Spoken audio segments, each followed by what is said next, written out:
Hello everyone, this is एहसान sir. तो आप सभी का आपके अपने प्यारे चैनल उन्नति एहसान में वेलकम है, स्वागत है, खुशामदीद है। तो आज आप लोग के लिए मैं नया लेक्चर लेकर आया हूँ मैथमेटिक्स में। ओके, आज हम लोग सेट थ्योरी को आगे बढ़ाएंगे, 12th के मैथमेटिक्स को। 12th के लिए भी यूजफुल है, 11th के लिए भी मैंने पहले बता रखा है, आप लोगों ने थंबनेल देख लिया होगा। ठीक है, तो उम्मीद करता हूँ कि आप लोग अच्छे होंगे, पढ़ाई कर रहे होंगे। ओके, चलो आज हम लोग पढ़ाई करते हैं, टाइम वेस्ट नहीं करते हैं। ठीक है, चलो।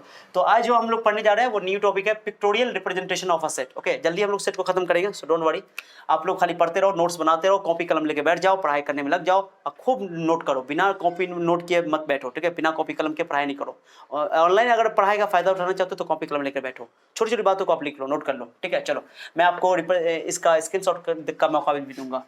क्या होता है, ये पहले एक मैथमेटिशियन एक थे, उनका नाम था वेन, जॉन वेन साहब। तो आप लोगों ने सुना होगा वेन डायग्राम, वो नहीं कह रहा है। तो कोई सेट है, जैसे मैं लिखूँ सेट है इस तरह, ये डिस्क्रीट सेट है 1 2 3 4 5, मैं ऐसे लिख देता हूँ। ठीक है, चलो ये सेट है।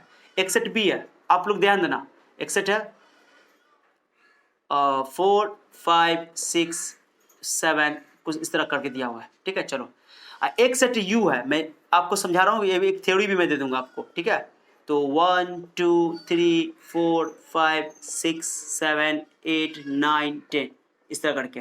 आप लोग ध्यान देना, मैं समझा रहा हूँ, एक ही चीज में समझा दूंगा मैं। ओके, अब बताओ, ये यू को जो है ना, ये यू जो दिखाई दे रहा है आपको, इस यू को बोलते हैं यूनिवर्सल सेट। क्या बोलते हैं इसको, मैं लिख रहा हूँ, इसको बोलते हैं यूनिवर्सल सेट।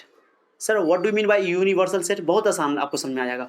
यूनिवर्सल सेट, तो यूनिवर्सल सेट उसको कहते हैं, ये आपको क्वेश्चन में हमेशा दिया रहेगा। ओके, आपको मानने की जरूरत नहीं है, लेकिन जब न्यूमेरिकल बना रहे हो तो आपको खुद भी एज्यूम कर सकते हो। यूनिवर्सल सेट सबसे बड़ा सेट होता है, ऐसे याद रखो। यानी कि जो भी सेट बनाया जाएगा ए बी सी डी सब इसी के अंदर से बनाया जाएगा। यानी कि ए बी जो है इसी के अंदर से, देखो ना, ए 1 2 3 4 5 इसके अंदर है कि नहीं है, यानी ए यू का सबसेट है। यानी कि जितने भी सेट बनाए जाएंगे वो सब यूनिवर्सल सेट का सबसेट होगा, सब यू के अंदर आएगा, यू के बाहर नहीं जा सकता है। इसको बोलते हैं यूनिवर्सल सेट। ओके, ये सुपर सेट होता है, सबसे बड़ा सेट होता है। ओके, तो यूनिवर्सल सेट क्या होता है कि सारे सेट इसी के अंदर से बनाए जाते हैं, यूनिवर्सल सेट। तो यहाँ पे याद रखना, यूनिवर्सल सेट का मीनिंग क्या हुआ कि यहाँ पे जितने भी सेट होंगे वो यूनिवर्सल सेट का सबसेट होंगे। यू से लिखा जाता है, यू से भी लिखते हैं। और जब हम लोग प्रोबेबिलिटी पढ़ेंगे तो प्रोबेबिलिटी में हम लोग इसको सैंपल स्पेस कहते हैं, तो एस लिख देते हैं वहाँ पे, सैंपल स्पेस। तो कितने बुक में इसको सैंपल स्पेस भी इस्तेमाल किया गया है इस चैप्टर के लिए। ओमेगा भी इस्तेमाल किया जाता है, ओमेगा भी लिखा जाता है ऐसे करके। ओके, आप लोगों ने ओमेगा का नाम सुना होगा ऐसे करके, ऐसे करके। तो ओमेगा से भी लिखा जाता है, कैपिटल ओमेगा है ये। ठीक है, तो हम लोग हमेशा यू लिखेंगे और प्रोबेबिलिटी में जाएंगे तो सैंपल स्पेस एस के लिए इस्तेमाल करेंगे। तो ये जो यूनिवर्सल सेट है सबसे बड़ा सेट है। ओके, इसी के अंदर से सबसेट बनाए जाते हैं। अब बताओ, ए यू का सबसेट है, बी भी यू का सबसेट है।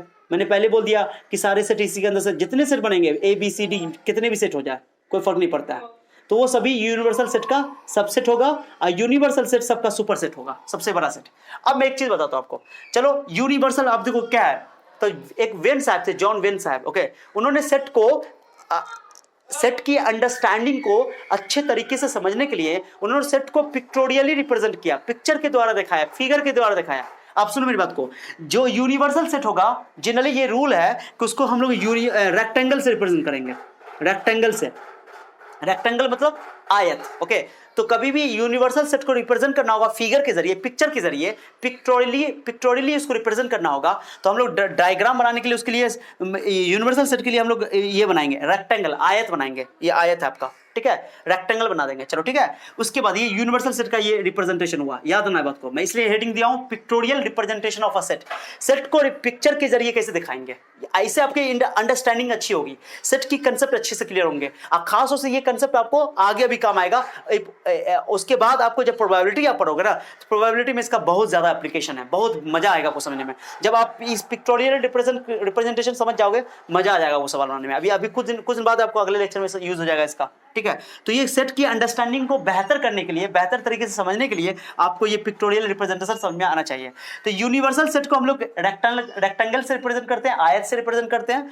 और जो सेट होता है बाकी जो उसका सब जो भी यूनिवर्सल सेट का सबसेट होगा उसको हम लोग सर्किल से लिखते हैं। ये रूल है, जनरली रूल है। ओके, चलो तो इसको बनाओ, ए को बनाओ, ए को मैंने बना दिया। लो एक के लिए सर्किल लगा दिया, बना दिया मैंने, थोड़ा बड़ा बनाता हूं। लेकिन ए को बताओ, तुमने आप लोगों ने ध्यान नहीं दिया कि ए को मैंने यू के अंदर क्यों बनाया, बताओ आप लोग, बोलो जवाब दो। चलो, ए को मैंने यू के अंदर क्यों बनाया, ये ए है आपका, ए को मैंने यू के अंदर क्यों बनाया? तो आपको ऑब्वियस है, क्योंकि ए जो है वो जो यू के अंदर है, ए यू का सबसेट है, तो जो भी सबसेट होगा वो उसके अंदर होगा, क्योंकि सारा एलिमेंट ए का सारा एलिमेंट यू के अंदर है। ओके आप बनाओ जैसे बनाना आपको कैसा, फिर बी बनाओ। चलो अब बताओ बी बनाओगे ना आप, तो एक चीज देखो गौर से, बी में 4 5 है, ए में भी 4 5 है, ए और बी में कॉमन है 4 5 कॉमन है, तो आपको दोना पड़ेगा, ऐसे ध्यान देना। सर्किल बनाओगे बी के लिए भी सर्किल बनाओगे, छोटा बड़ा बन गया कोई दिक्कत नहीं, आप बराबर बनाना कोई दिक्कत नहीं है। ओके कुछ छोटा बड़ा चलेगा, उसके लिए कोई रूल नहीं, लेकिन सर्किल तो सेट बी के लिए सेट। ओके जितने यूनिवर्सल सेट को रेक्टेंगल से रिप्रेजेंट करेंगे, ओके यूनिवर्सल सेट को रेक्टेंगल से रिप्रेजेंट करेंगे, और ए और बी के लिए जो भी उसका सबसेट होगा उसको लिए सर्किल इस्तेमाल करेंगे, सर्किल। ओके तो देखो ए बी, आप कहोगे सर दोनों कट कैसे गया, ए और बी दोनों काटा क्यों, क्योंकि ए और बी में कॉमन है, 4 5 इसमें भी है, 4 5 इसमें भी है। अब मैं ये जो कॉमन पार्ट है इसमें मैं 4 5 दिखाऊंगा, ठीक है। और जो बचा हुआ देखो ए का क्या बच गया, 1 2 3 1 2 3 कहीं भी दिखा दो, हो गया। देखो ए के अंदर कितना एलिमेंट है, ए कितना है, ए किसको बोलेंगे, ए इसको बोलेंगे, तो ए 1 2 3 4 5 आ गया। ओके अब बी देखो, बी में 4 5 हो चुका है, बच गया 6 7 यहाँ लिख दो, तो बी भी हो गया, बच गया देखो तो 6 7 तक तो कवर हो गया, 1 2 3 4 5 6 7 इतना तो आ गया यू के अंदर, बचा कौन 8 9 10, तो 8 9 बाहर लिख दो, कहीं भी लिख दो, कहीं भी लिख दो चलेगा, कहीं भी लिख दो, हो गया यू के अंदर हो गया। तो यू का ये पूरा हिस्सा यू का हो गया, पूरा हिस्सा यू का, यू के अंदर आ गया। तो यू का कौन कौन पार्ट आ गया, 1 2 3 4 5 6 7 8 9 10, ये सब यू के अंदर आ गया। अब बाकी ए के अंदर कौन है, 1 4 5 2 3, ओके ये ए के अंदर है, बी के अंदर 6 4 5 6 7, और 4 5 दोनों ए और बी में कॉमन है। तो बस यही है, पिक्टोरियल डिफाइन करेंगे। एक और चीज देख लो आप लोग, जैसे आप लोगों ने पढ़ा कि जो रियल नंबर का सेट होता है, आप लोगों ने पढ़ा सबसे बड़ा सेट कौन होता है, सी सी सी सी सबसेट होता है। सी क्या है बताओ, सी क्या है, set of all complex number. C क्या, मैं लिख रहा हूँ यहाँ पर आप लोगों को समझ आएगा। सी क्या है, सेट ऑफ, आप लोगों को याद होगा, मैं अभी बताता हूँ, set of all complex number. Okay complex number, set of all complex numbers याद होगा। आर क्या है, सेट ऑफ ऑल, मैं अब डिटो मार रहा हूँ, set of all real numbers, याद करो आप लोग, रियल नंबर्स।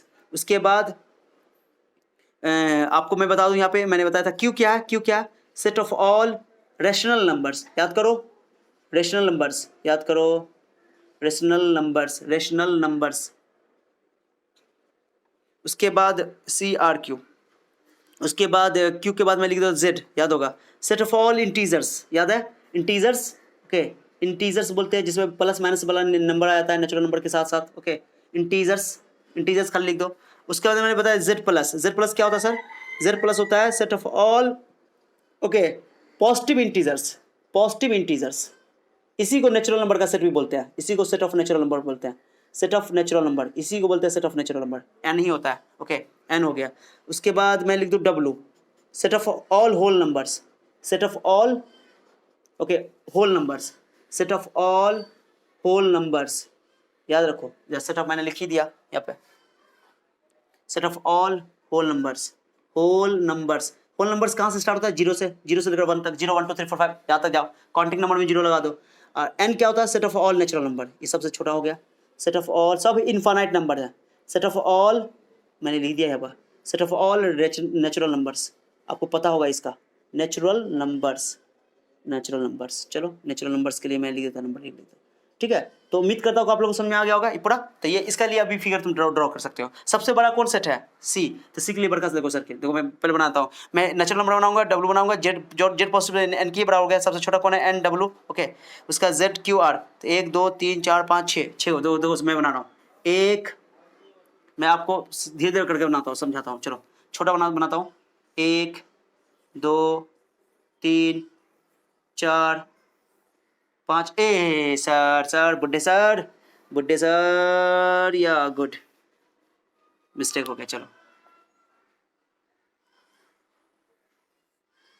गंदा हो गया, कोई बात नहीं है। क्या कितना बन गया, 1 2 3 4 5, माफ करना ओ यारो माफ करना, ओके गलती हो सकती है, चलो हो गया। ये हो गया आपका एन, ये बोल दो एन, ये क्या बोल दो सेट ऑफ, ये वाला जो सर्किल है एन के लिए, मैंने बोला सेट के लिए रियल सर्किल इस्तेमाल करते हैं, तो एन के लिए हो गया। उसका बड़ा हो गया होल नंबर, ये बड़का जो सर्किल देख रहे हो, क्योंकि होल नंबर क्या होगा बताओ, आप लोग बताओ। अरे सब सारा होल नंबर, सारा नेचुरल नंबर आएगा होल नंबर के अंदर, और सारा होल नंबर आएगा जेड के अंदर, और सारा जेड आएगा क्यू के अंदर रेशनल नंबर के अंदर, और सारा क्यू आएगा आर के अंदर, और सारा आर आएगा सी के अंदर। सी मतलब set of all complex number. इससे क्या पता चल रहा है कि एन सबसेट है, ओके डब्ल्यू का, डब्ल्यू सबसेट है जेड का, जेड सबसेट है क्यू का, क्यू सबसेट है ओके आर का, आर सबसेट है आपका सी का, आर सबसेट है सी का। चलो ठीक है, याद रहेगा आप लोगों को, उम्मीद करता हूँ आप लोग समझ में आ गया होगा। सबसे बड़ा सी होता है, तो मैंने ये आपको समझा दिया, ठीक है। चलो तो लिख लो, नोट कर लो, बहुत आसान है, मैंने इस सेट का रिप्रेजेंटेशन बता दिया, नोट कर लो, कर लिया नोट, चलो हो गया, ओके चलो। तो आपका ये टॉपिक खत्म हुआ, फिर अगला लेक्चर हम लोग स्टार्ट करने वाले हैं, जिसमें हम लोग इंटरसेशन यूनियन सब पढ़ने वाले हैं, बहुत नया टॉपिक आने वाला, बहुत ही अमेजिंग टॉपिक सब आने वाला है, मजा आएगा आपको। चलो तब तक के लिए अपना ख्याल रखो, मिलते हैं नेक्स्ट लेक्चर में। Thank you so much for your time, bye, see you then.